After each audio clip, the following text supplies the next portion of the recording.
बिस्मिल्लाहिर्रहमानिर्रहीम।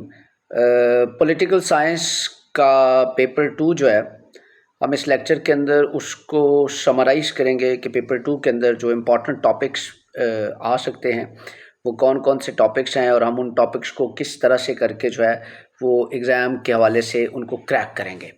तो जो पहला टॉपिक इम्पॉर्टेंट टॉपिक है पॉलिटिकल साइंस के पेपर 2 के हवाले से वो यूएस का कॉन्स्टिट्यूशन है।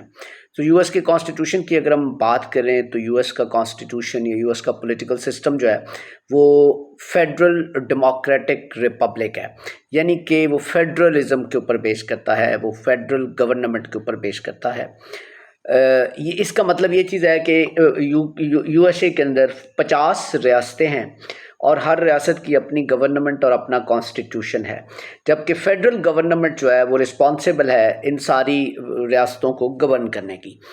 और 3 मेजर ब्रांचेज़ हैं जो यूएस का जो गवर्नमेंट का सिस्टम है उसकी एक ब्रांच है एग्जीक्यूटिव ब्रांच, एक है उसकी जो है वो आपकी लेजिस्लेटिव ब्रांच और एक जुडिशल ब्रांच, यानी 3 ब्रांचेज़ हैं इसकी। अगर हम यूएस के कॉन्स्टिट्यूशन के फंक्शंस देखें तो इसके फंक्शंस आपको फिंगर टिप्स पे होने चाहिए। कुछ 7-8 फंक्शंस हैं जिसमें कि यूएस के कॉन्स्टिट्यूशन के फंक्शंस के अंदर फंक्शन नंबर 1 है कि establishing the framework for the federal government, number 1। Number 2 protecting individual rights. Number 3 providing system of checks and balances.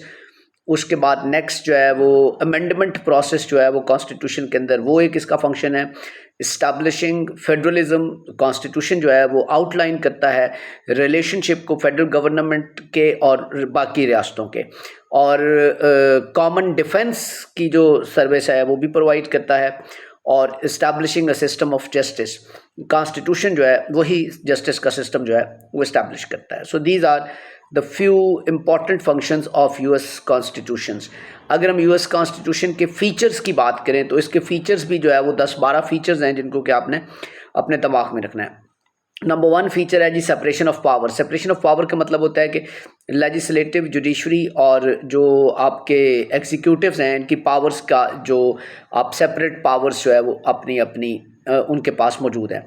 दूसरी फीचर है इसका फेडरलिज्म का, यानी कि फेडरल गवर्नमेंट है।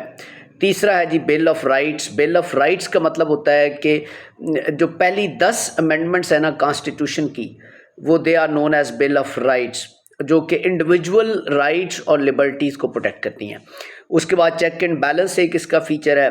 पॉपुलर सॉवरेनिटी इसका एक फीचर है। लिमिटेड गवर्नमेंट इसका एक फीचर है। कॉन्स्टिट्यूशन जो है ना वो एक इस्टेब्लिश करता है गवर्नमेंट लिमिटेड पावर के साथ, जो कि इंडिविजुअल के राइट्स को प्रोटेक्ट करती है ताकि वो पावर्स को अब्यूज़ ना कर सकें। फिर जुडिशल रिव्यू की एक जो है वो ऑप्शन मौजूद है यूएस के कॉन्स्टिट्यूशन के अंदर, इसका एक फीचर है। फिर इलास्टिक क्लॉज एक इसका बहुत इंपॉर्टेंट फीचर है, इलास्टिक क्लॉज। इलास्टिक क्लॉज क्या होती है कि कॉन्स्टिट्यूशन के अंदर इलास्टिक क्लॉज को इंक्लूड किया जाता है जो कांग्रेस को ये अलाउ करती है कि वो लॉज को बना सकते हैं, ज़रूरी लॉज को प्रॉपर तरीके से, और उन जो पावर्स है उसको भी प्रॉपर तरीके से डिस्ट्रीब्यूट कर सकते हैं। अमेंडमेंट प्रोसेस मौजूद है कॉन्स्टिट्यूशन के अंदर अमेंडमेंट करनी हो, और Republican form of government. Constitution एक रिप्रेजेंटेटिव डेमोक्रेसी को इस्टेब्लिश करता है जहाँ पे सिटीजन्स अपने रिप्रेजेंटेटिव को इलेक्ट करते हैं जो उनके बिहाफ पे जो है वो डिसीजंस लेते हैं। So these are a few features of the US constitution. उसके बाद अगर हम देखें powers of the president of US, तो यूएस के प्रेसिडेंट के पास कौन कौन सी पावर्स होती हैं। इसके पास मेजर जो पावर्स होती हैं वो प्राइमरी इलेक्शन की पावर होती है। उसके बाद दूसरी पावर है नेशनल कन्वेंशंस। प्राइमरी इलेक्शन के बाद हर पार्टी जो है वो एक नेशनल कन्वेंशन जो है वो कंडक्ट करती है जिसमें कि वो अपने प्रेसिडेंट को नॉमिनेट करती है। जनरल इलेक्शन जो होते हैं वो होते हैं बड़ी इंटरेस्टिंग बात है कि बड़े फिक्स डेट है इनकी। हर जो ट्यूसडे है ना, नवंबर का पहला ट्यूसडे, उसको नवंबर के महीने का पहला ट्यूसडे उसको इलेक्शन होते हैं, और जो विनर होता है वो इलेक्टोरल कॉलेज उसको डिटरमिन करता है, ठीक है। और उसके बाद कैंडिडेट जो होता है ना, जो जीतता है, उसके पास इलेक्टोरल वोट्स जो है वो 270 या उससे ज़्यादा होने चाहिए प्रेसिडेंट बनने के लिए। पॉपुलर वोट जो है, ऑल्दो के प्रेसिडेंट जो है वो इलेक्टोरल कॉलेज उसको अपॉइंट करता है, लेकिन पॉपुलर वोट यानी टोटल नंबर ऑफ वोट जो होते हैं ना cast by the citizen is important. और कैंडिडेट जो जीतता है मोस्ट पॉपुलर वोट्स जो होते हैं यूजुअली उसी को मिलते होते हैं, माँ सिवाय एक दो एग्जांपल्स के जो है ना जहाँ पे पॉपुलर वोट कम था लेकिन इसके बावजूद भी प्रेसिडेंट जो है वो बने। और उसके बाद है जी इनाग्रेशन, बाकायदा तौर पे जो प्रेसिडेंट होता है उसका is sworn into the office on January 20th of the year following the election. ठीक हो गया। ये तो कुछ हो गया जी आपकी जो यूएस का प्रेसिडेंट है उसके जो आप समझ लें कि जो स्टेप्स इन्वॉल्व होते हैं वो हैं। अगर हम यूएस के प्रेसिडेंट की पावर्स की बात करें तो यूएस के प्रेसिडेंट के पास पावर्स कौन कौन सी होती हैं? कमांडर इन चीफ होता है, यानी सारी फोर्सेस का कमांडर होता है। डिप्लोमैट होता है, डिप्लोमेसी उसके अंडर आती है। लॉ एनफोर्समेंट प्रेसिडेंट के अंडर आती है। लेजिस्लेशन प्रेसिडेंट के अंडर आती है। बजट प्रेसिडेंट के अंडर आता है। जुडिशियल नॉमिनेशन, प्रेसिडेंट जो है उसके पास पावर्स होती हैं कि वो फेडरल कोर्ट्स के जजेस जो है उनको नॉमिनेट कर सकता है इंक्लूडिंग सुप्रीम कोर्ट। और एग्जीक्यूटिव ऑर्डर भी अल्टीमेटली प्रेसिडेंट देता है। तो प्रेसिडेंट की पावर्स कौन कौन सी हुई? Commander in chief, diplomacy, law enforcement, legislation, budget, judicial nomination और एग्जीक्यूटिव ऑर्डर्स। उसके बाद इसमें एक सबसे इम्पॉर्टेंट जो टॉपिक है जो पेपर्स में बहुत दफ़ा रेपिटेशन के साथ आता है यूएस के प्रेसिडेंट कॉन्स्टिट्यूशन के हवाले से, यूएस के पॉलिटिकल सिस्टम के हवाले से, वो होता है जी check and balance in US political system. Check and balance का मतलब ये चीज़ होता है कि तीन जिस तरह की ब्रांचेज हैं यूएस की गवर्नमेंट की, जुडिशरी, लेजिस्लेटर्स और आपके एग्जेक्टिव्स, इनकी पावर्स जो है वो डिवाइड होती हैं और इनकी पावर्स की डिवीजन के साथ जो है वो इनके ऊपर चेक एंड बैलेंस कैसे रखा जाएगा कि पावर ओवरलैप ना करे, ये चेक एंड बैलेंस होता है। सबसे पहले तो इसके अंदर आप देखें कि जो तीनों ब्रांचेज हैं ये तीनों ब्रांचेस सेपरेट ब्रांच हैं और कोई भी ब्रांच जो है वो दूसरी ब्रांच को इस तरह से इन्फ्लुएंस नहीं कर सकती। Number one, check and balance के अंदर दूसरी चीज़ होती है वीटो पावर। प्रेसिडेंट के पास जो है वो वीटो की पावर होती है कि जो कांग्रेस के थ्रू पास होती है, और ये एग्जेक्टिव ब्रांच जो होती है ना वो पावर देती है चेक की on the legislative branch. Judicial review, judicial branch जो है has the power to review the actions of the other branches of the government and declare them unconstitutional. और उसके बाद मल्टीपल जो ब्रांचेज हैं अप्रूवल जो होता है उनका वो कुछ इस तरह से होता है कि जैसे मैं एक मिसाल देता हूँ कि प्रेसिडेंट मस्ट नॉमिनेट फेडरल जजेस but they must confirmed by the Senate as well. This gives birth the executives and legislative branches a say in the appointment of judges, यानी दोनों ब्रांचेस जजेस के अपॉइंटमेंट के अंदर अपना रोल प्ले करती हैं। और इम्पीचमेंट होती है कॉन्स्टिट्यूशन, इम्पीचमेंट जो प्रेसिडेंट की है वो कॉन्स्टिट्यूशन के थ्रू होती है या वाइस प्रेसिडेंट की या फेडरल ऑफिशियल्स की। ये पावर किसके पास होती है? लेजिस्लेटिव ब्रांच जो है वो चेक रखती है एग्जीक्यूटिव ब्रांच के ऊपर। अगर हम देखें कि चेक एंड बैलेंस जो है इसकी सिग्निफिकेंस क्या है, तो ये पावर के अब्यूज़ को रोकता है, ये इंडिविजुअल राइट्स को प्रोटेक्ट करता है, ये अकाउंटेबिलिटी को इंश्योर करता है, ये स्टेबिलिटी को प्रमोट करता है और ये कॉम्प्रोमाइज़ को प्रमोट करता है। बहुत सारी सूरतों के अंदर ये कॉम्प्रोमाइज़ को भी प्रमोट कर रहा होता है। So this is all about the US constitution. इसके अंदर हमने देखा कि यूएस कॉन्स्टिट्यूशन है क्या, उसके बेसिक फंक्शंस क्या हैं, उसके फीचर्स क्या हैं, यूएस का प्रेसिडेंट कैसे अपॉइंट होता है और यूएस की जो प्रेसिडेंट है उसकी पावर्स क्या होती हैं, और यूएस के कॉन्स्टिट्यूशन के अंदर चेक एंड बैलेंस का जो सिस्टम मौजूद है वो किस तरह से एक्सिस्ट करता है, यानी तीन ब्रांचेस की पावर्स को किस तरह से डिवाइड किया जाता है, ये हमने देखा यूएस के कॉन्स्टिट्यूशन के अंदर। उसके बाद अगला जो कॉन्स्टिट्यूशन है वो that is the French political system.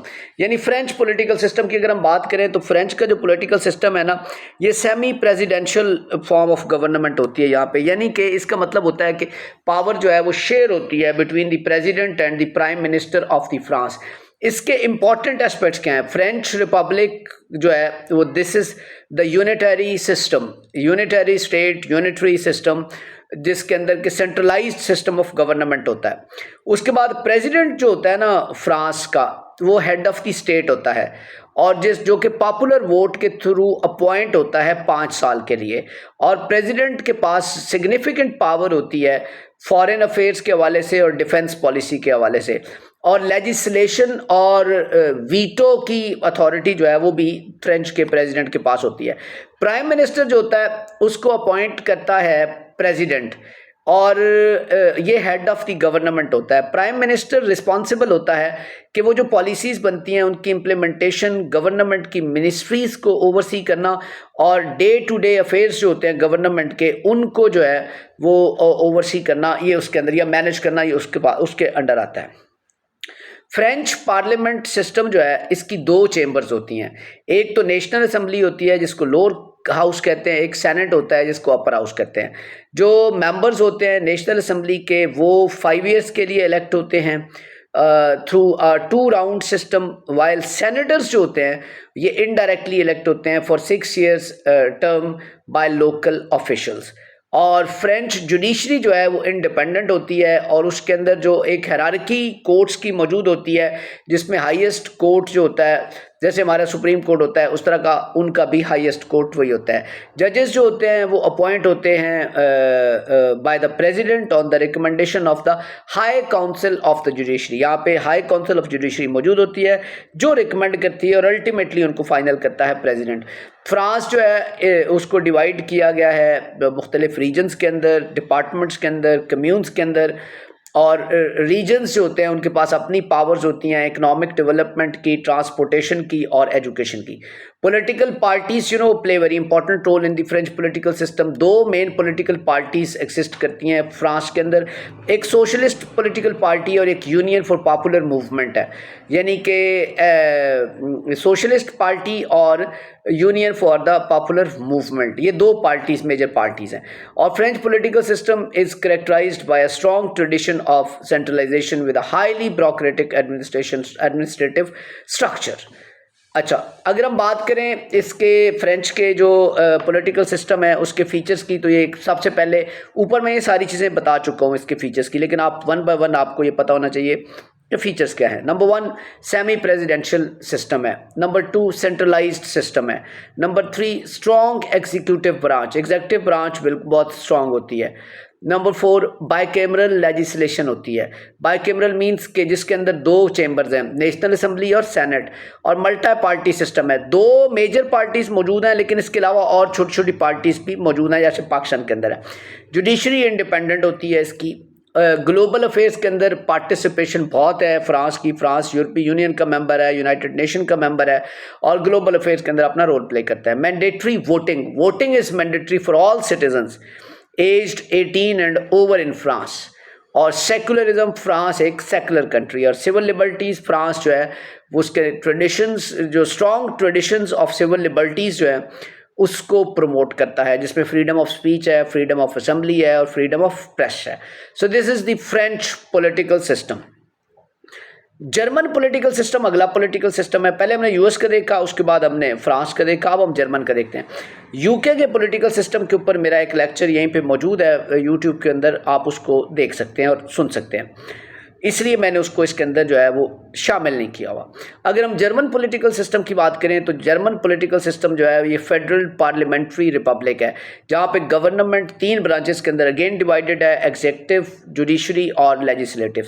System जो है वो बेस करता है बेसिक लॉ के ऊपर, is based on basic law which is the constitution of Germany. German constitution को बेसिक लॉ कहते हैं। जर्मन ने इसको अडॉप्ट किया था 1949 के अंदर।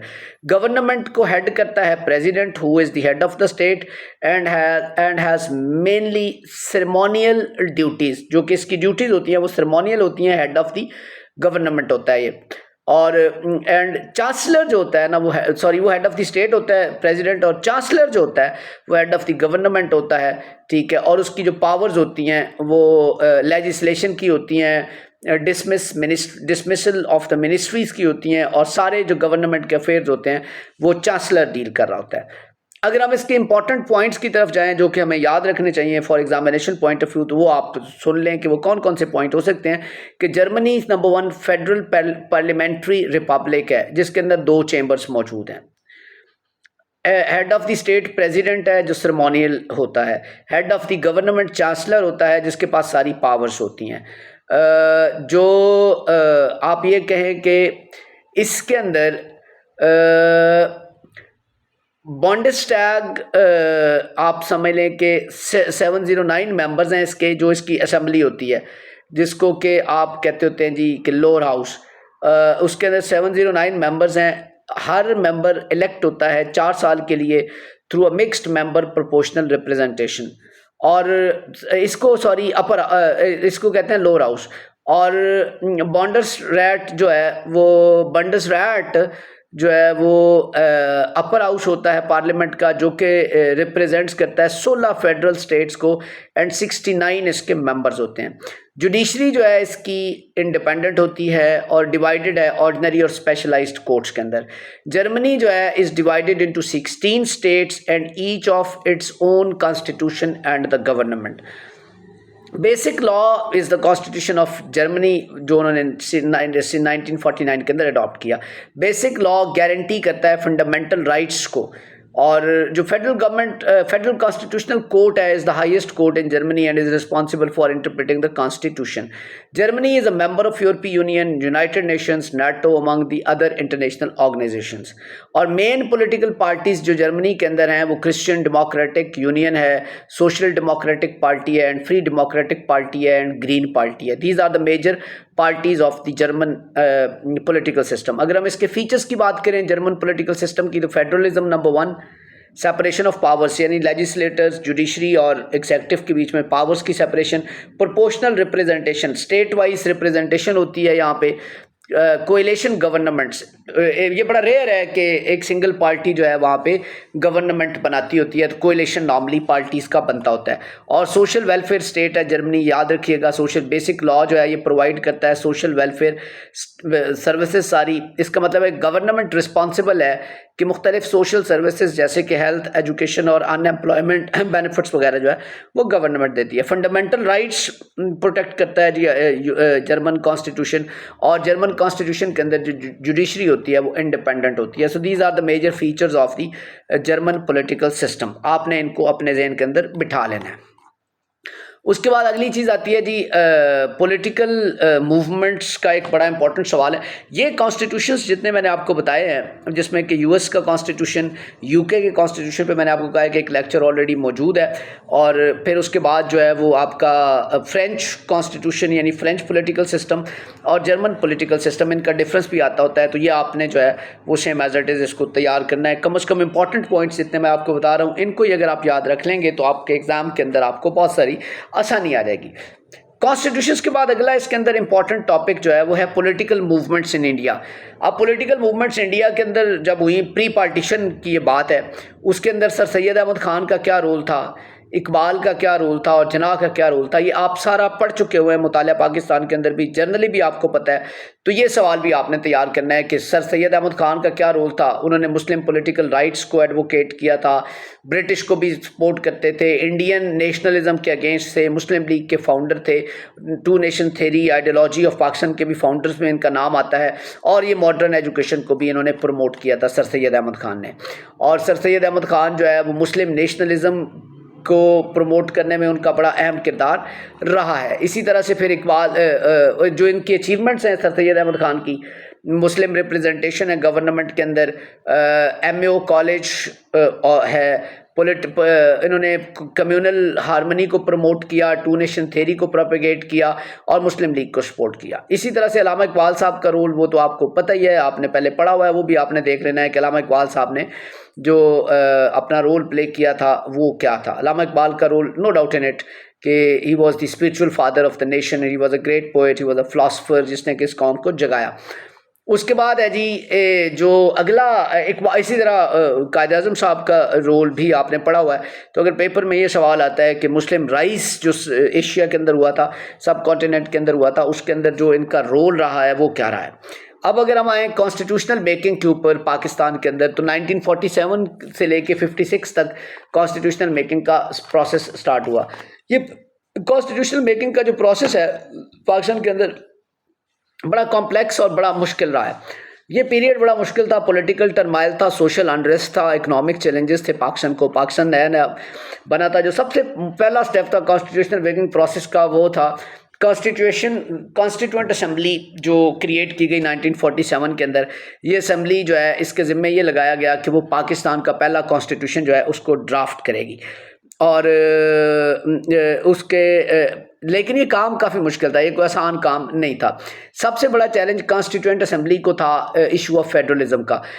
सवाल ये था कि पावर कैसे डिवाइड होगी सेंट्रल गवर्नमेंट और प्रोविंसेस के बीच में, और इसके अंदर फिर बड़ा इसके ऊपर गवर्नमेंट, वो जो कॉन्स्टिट्यूएंट असेंबली थी, उसको बड़ा सोचना पड़ा। दूसरा बहुत बड़ा चैलेंज कॉन्स्टिट्यूएंट असेंबली को था रिलीजन का। पाकिस्तान जो है वो क्रिएट हुआ था मुसलमानों के लिए। It was the homeland for the Muslims and many members of the assembly saw Islam as the integral part of the country's identity and governance. However, लेकिन वहाँ पे बाकी भी लोग मौजूद थे, तो उनके राइट्स को भी प्रोटेक्ट करना था। 1950 के अंदर कॉन्स्टिट्यूएंट असेंबली ने जो है वो एक ऑब्जेक्टिव रेजोल्यूशन पास की। ये 1949-50 की बात है कि जिसका जो which declared that Pakistan was to be an Islamic republic. यानी ये ऑब्जेक्टिव रेजोल्यूशन के अंदर ये बात आ गई कि पाकिस्तान एक इस्लामिक रिपब्लिक है, और जितने भी लॉज और पॉलिसीज़ बनाई जाएंगी that should be according to the Islamic principles होंगे। Constitution making process was further complicated by the political turmoil and instability. The early years of Pakistan's history was marked by the frequent changes in the government, with power shifting between different political parties and military rules. This instability made it difficult for the Constituent Assembly to reach a consensus on a key issues, and the progress in the constitution was slow. That's why Pakistan जो है वो इसका जो कानून था पहला बाकायदा जो मुसवदा आया वो बड़ा लेट आया। 53 के अंदर मैस प्रोटेस्ट मूवमेंट्स जो है लाहौर के अंदर शुरू हुई, जिन्होंने डिमांड किया कि गवर्नमेंट अहमदीज़ को डिक्लेयर करे माइनॉरिटी मुस्लिम सेक्ट जो है, और एज नॉन मुस्लिम, इनको माइनॉरिटी मुस्लिम सेक्ट से नॉन मुस्लिम डिक्लेयर करे। लेकिन ये प्रोटेस्ट जो है वो वायलेंट भी हुए, और गवर्नमेंट ने मार्शल लॉ ऐसी सूरत के अंदर जो है वो लगा दिया।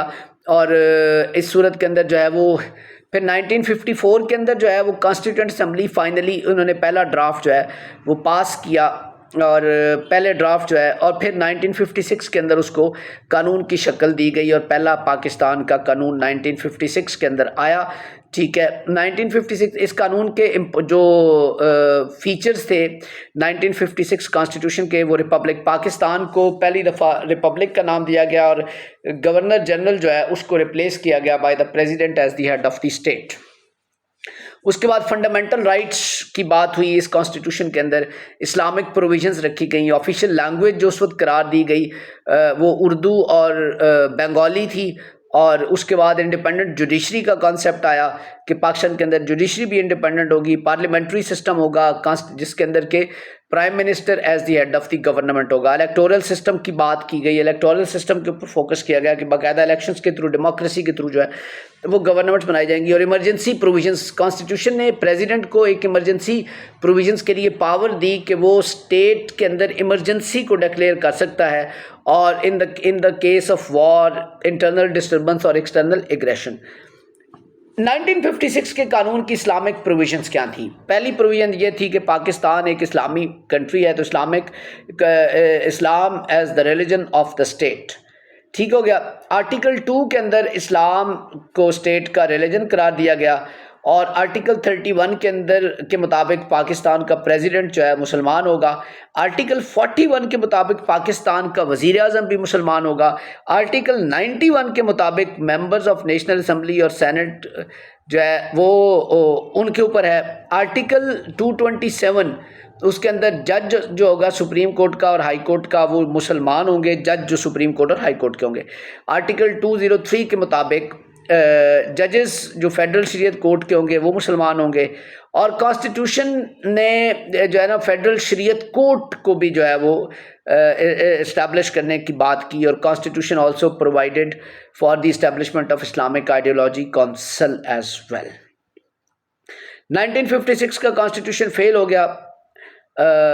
58 के अंदर मार्शल लॉ लग गया। इसके फेलियर की कॉजेज़ रहीं political instability, absence of national consensus, weak federalism, failure to address socio economic issues and external pressure. इन सारी वजूहात की बिना पे 1956 का जो कॉन्स्टिट्यूशन है वो फेल हो गया। मार्शल लॉ आया, मार्शल लॉ के बाद अयूब खान का दौर आया, अयूब खान ने एक नया कानून दिया। नया कानून जो है वो 1962 का कॉन्स्टिट्यूशन कहलाता है। 23 मार्च 1962 को इसको प्रोमलगेट किया गया। ठीक है, इसके अंदर जो है वो इसके फीचर्स के अंदर ये था कि प्रेसिडेंशियल सिस्टम इंट्रोड्यूस करवाया गया। 2 टियर लेजिस्लेटर्स का कॉन्सेप्ट आया। कॉन्स्टिट्यूशन ने कहा कि 2 टियर लेजिस्लेशन होगी, नेशनल असम्बली और प्रोविंशियल असम्बलीज की। बाइकैमरल लेजिस्लेशन की बात की गई, नेशनल असम्बली और आपके सेनेट की बात की गई। इस्लामिक प्रोविजंस दी गई, फंडामेंटल राइट्स को प्रोटेक्ट करने की बात की गई। इस्लामिक रिपब्लिक कहा गया पाकिस्तान को। Martial law, constitution provided for the imposition of martial law in case of threat to the security of the state। यानी 1962 के कानून के अंदर ये मौजूद था कि अगर रियासत को किसी तरह का थ्रेट होगा तो मार्शल लॉ जो है उसको नाफिज किया जा सकता है। और अमेंडमेंट्स की ऑप्शन भी जो है वो दी गई कि कॉन्स्टिट्यूशन के अंदर आप अमेंडमेंट्स भी कर सकते हैं। 1960 ये फीचर्स थे 1962 के कॉन्स्टिट्यूशन के। अगर हम बात करें 1962 के कॉन्स्टिट्यूशंस की इस्लामिक प्रोविजंस की, तो इस्लाम इस जिस तरह से 56 में था, इस्लाम को जो है वो मज़हब करार दिया गया पाकिस्तान का। प्रिंसिपल ऑफ पॉलिसी दी गई, इस्लामिक आइडियोलॉजी काउंसिल बनाई गई, काउंसिल ऑफ इस्लामिक आइडियोलॉजी यानी बनाई गई। उसके बाद इस्लामाइजेशन ऑफ लॉस 1962 के मुताबिक Islamisation of laws and establishment of Islamic legal system in the country, protection of Islamic culture and heritage और Islamic education, that these are the important aspects of the 1962 constitutions. लेकिन 1962 का constitution भी fail हो गया। 1962 के constitution के fail होने की रीजंस ये हुई कि डेमोक्रेसी नहीं थी, इसमें सप्रेशन थी फंडामेंटल राइट्स की, रीजनल इम्बैलेंस था, लैक ऑफ पब्लिक पार्टिसिपेशन थी और no provisions for the judicial review in the 1962 constitution, so it was failed. So ultimately Pakistan के अंदर डेमोक्रेसी आई और 1973 के अंदर पहली दफ़ा जो है वो जो एक कॉम्प्रिहेंसिव कॉन्स्टिट्यूशन आया 1973 का भुट्टो के दौर के अंदर, जुल्फ़िकार अली भुट्टो साहब के दौर के अंदर। तो ये कॉन्स्टिट्यूशन 1973 का कॉन्स्टिट्यूशन कहलाता है। ये 12 अप्रैल 1973 को पाकिस्तान के अंदर प्रोमलगेट हुआ। इस कॉन्स्टिट्यूशन के अंदर 280 आर्टिकल्स और 7 स्केजुअल्स रखे गए। इसके की पॉइंट्स के अंदर फेडरल स्ट्रक्चर की बात की गई, इस्लामिक रिपब्लिक पाकिस्तान को कहा गया, यानी Pakistan as an Islamic republic, और फंडामेंटल राइट्स की प्रोटेक्शन की बात की गई, इस्लामिक प्रोविजंस दी गई, पार्लियामेंट्री सिस्टम इंट्रोड्यूस किया गया दोबारा से, पावर्स, सेपरेशन ऑफ पावर्स के ऊपर फोकस किया गया, यानी जुडिशरी, लेजिस्लेटर्स और एग्जीक्यूटिव्स, इंडिपेंडेंट जुडिशरी जो है वो उसका कानून दिया गया, प्रोविंशियल ऑटोनॉमी का कानून दिया गया और नेशनल लैंग्वेज जो है पाकिस्तान की उर्दू करार दी गई।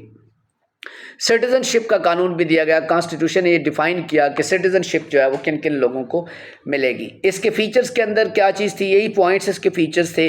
Parliamentary system, Islamic Republic, fundamental rights, federal system, president, prime minister, judiciary, province, amendments, emergency powers, these are the features of the constitution, 1973 constitution। Islamic provisions कौन कौन सी थी? ऑब्जेक्टिव रेजोल्यूशन को सामने रखा गया, यानी वही बात कि पाकिस्तान एक इस्लामी मुल्क है।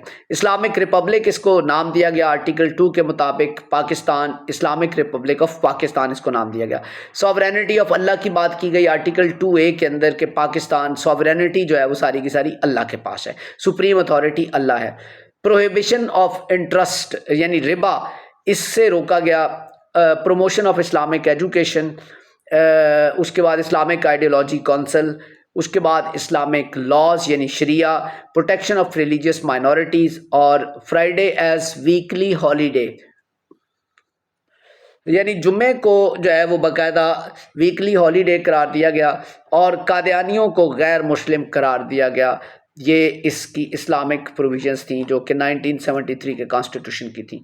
1973 के कॉन्स्टिट्यूशन के ऊपर एक और भी सवाल पूछा जा सकता है कि what are the principles of policy and constitution of 1973 of Pakistan.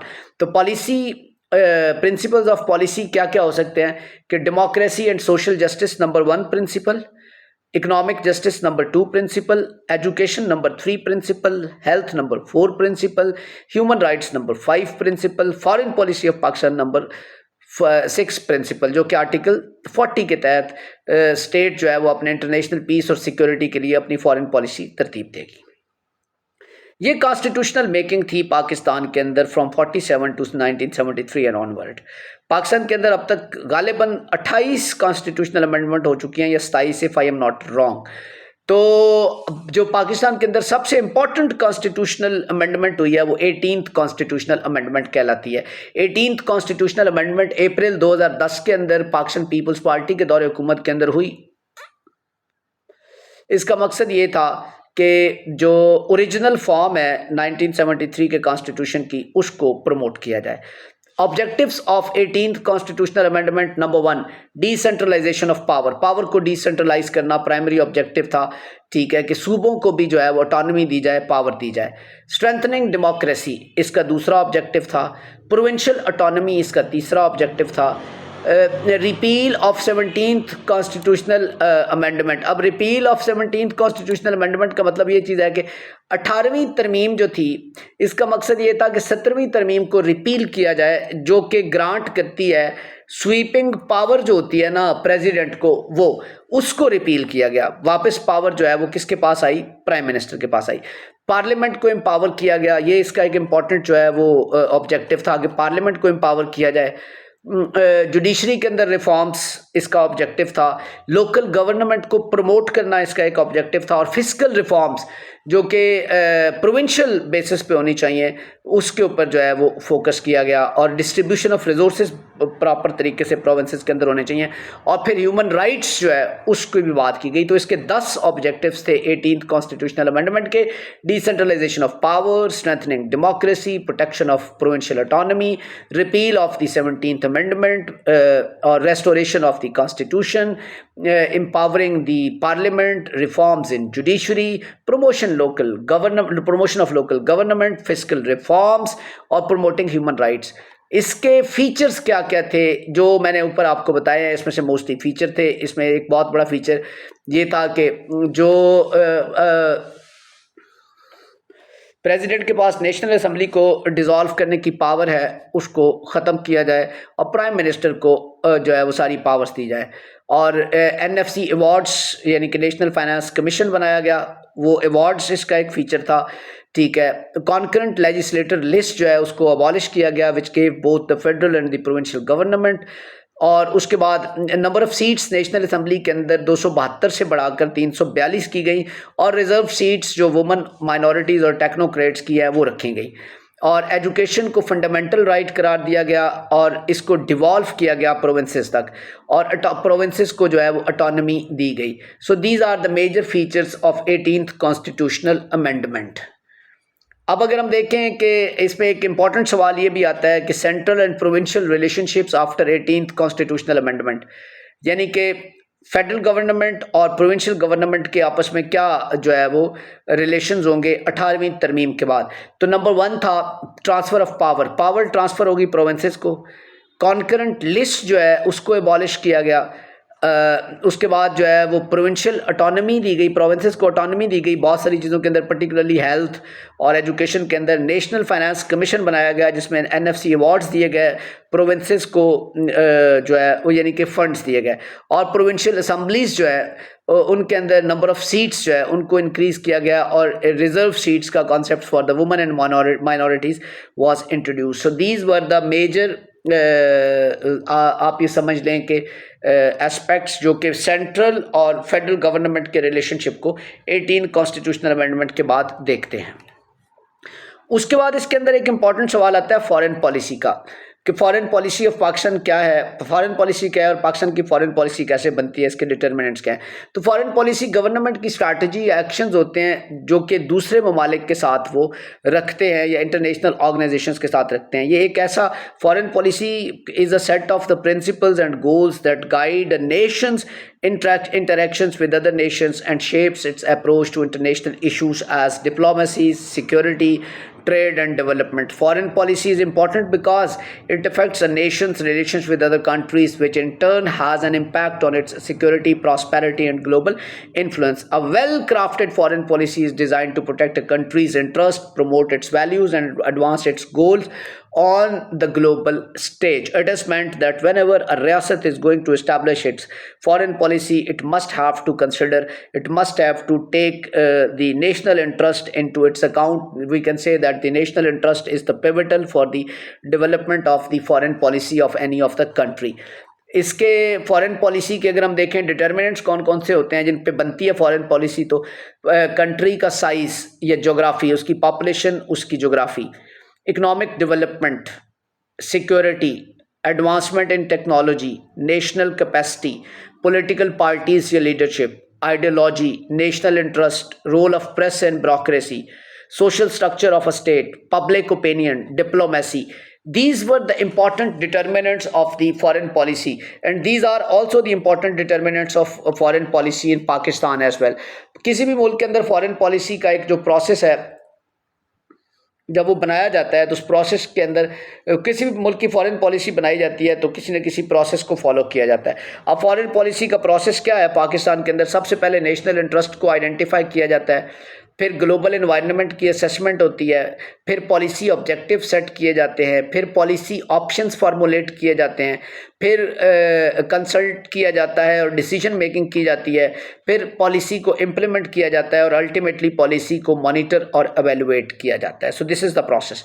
अगर हम पाकिस्तान की फॉरेन पॉलिसी के ऑब्जेक्टिव्स का जायज़ा लें कि पाकिस्तान की फॉरेन पॉलिसी के क्या ऑब्जेक्टिव हैं, तो सिक्योरिटी पाकिस्तान की फॉरेन पॉलिसी का पहला ऑब्जेक्टिव है, इकोनॉमिक डेवलपमेंट दूसरा ऑब्जेक्टिव है, रीजनल स्टेबिलिटी तीसरा ऑब्जेक्टिव है, इंटरनेशनल रिलेशंस चौथा ऑब्जेक्टिव है, इस्लामिक सॉलिडारिटी पांचवा ऑब्जेक्टिव है. These are the major objectives of the Pakistan foreign policy and all these objectives are directly associated with the national interest of Pakistan. Pakistan की foreign policy के actors कौन कौन से हैं, यानी कौन कौन से जो है फॉरेन पॉलिसी बनाने में अहम किरदार अदा करते हैं? उसमें गवर्नमेंट ऑफ पाकिस्तान है, specially ministry of foreign affairs है, मिलिट्री इसमें इन्वॉल्व होती है, इंटेलिजेंस एजेंसीज इन्वॉल्व होती हैं, पॉलिटिकल पार्टीज इन्वॉल्व होती हैं, सिविल सोसाइटी को भी समहाउ इन्वॉल्व किया जाता है फॉरेन पॉलिसी के अंदर, पर्टिकुलरली फिर मीडिया का रोल फॉरेन पॉलिसी के अंदर आ जाता है. So these are the major actors of the foreign policy of Pakistan. और पाकिस्तान के अंदर फॉरेन पॉलिसी को चैलेंजेस कौन कौन से हैं? इंडिया के पाकिस्तान एक सिक्योरिटी स्टेट है, पाकिस्तान का जियो स्ट्रेटेजिक पोजीशन जो है वो बड़ी रिस्क पे होती है, क्योंकि उसके अंदर पाकिस्तान के तीन तरफ जो है वो इसके दुश्मन मौजूद हैं, जिसमें इंडिया, ईरान और अफ़गानिस्तान है. तो इसलिए वो टेंशन्स जो रीजनल है वो इम्पॉर्टेंट है. Tension with India, Afghanistan, instability, Pakistan का रिलेशनशिप यूएस के साथ वो भी बड़ा इंपॉर्टेंट है, फिर पाकिस्तान का रिलेशनशिप चाइना के साथ ये भी एक बहुत बड़ा चैलेंज है, फिर पाकिस्तान का रिलेशनशिप ईरान के साथ ये एक चैलेंज है, न्यूक्लियर वेपन्स एक चैलेंज है पाकिस्तान की फॉरेन पॉलिसी को, टेररिज्म एक चैलेंज है, इकनॉमिक चैलेंजेस पाकिस्तान की फॉरेन पॉलिसी को मौजूद हैं, रीजनल राइवल्स जिस तरह मैंने आपको पहले बताया कि तीन राइवल्स आपके पास मौजूद हैं, इंडिया, अफगानिस्तान और ईरान, तो वो भी एक फॉरेन पॉलिसी का चैलेंज है. और domestic political instability, Pakistan has been facing the political crisis since long. Domestic political instability भी पाकिस्तान की फॉरेन पॉलिसी का एक बहुत बड़ा चैलेंज है. तो ये जो अभी हमने टॉपिक्स डिस्कस किए हैं, these are the most important topics for your examination point of view. इन टॉपिक्स को आपने अच्छी तरह से तैयार करना है. मैंने आपको इनका एसेंस दे दिया है, होप्स हो कि आपको इनकी समझ आएगी. अपना ख्याल रखिएगा and good luck for your papers.